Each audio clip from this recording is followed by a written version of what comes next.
早起新闻，我是丹妮。咱先赶紧来关心风台上新的消息。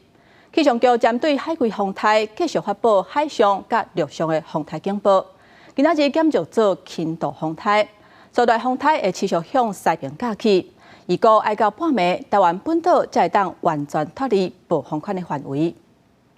那这个海葵风台风在昨天晚间到今天清晨移动相当缓慢，几乎是在高雄的近海附近呈现滞留打转的情形。在今天清晨4点前后，台风中心有再度进入我们高雄的陆地，并且沿着高雄、台南的海岸线缓慢北上。不过，在刚刚7点到8点左右，台风中心已经逐渐往西北西方移动，进入了海面。因此，目前8点最新的位置大概是来到了台南西北西方约50公里的海面上。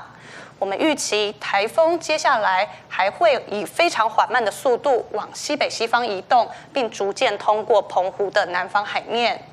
而在现在，台风的暴风圈范围仍然笼罩着我们花东地区以及台中以南的陆地，还有澎湖地区。因此，气象局持续对这些区域发布陆上警报。这个是从昨天早上8点累积到今天早上8点的累积雨量。在花莲地区大范围出现了超大豪雨等级的降雨，其中雨量最大的地方在花莲的秀林乡，24小时的累积来到了773毫米，远超过我们超大豪雨500毫米的标准。在未来24小时的预测雨量，也就是从今天早上8点到明天早上8点，在宜兰的山区以及整个花莲地区，仍然可能出现累积达150到300毫米这种豪雨等级的降雨。而另外，在各地的山区、南部平地、宜兰以及新北的平地，也可能出现大雨这样的等级的降雨。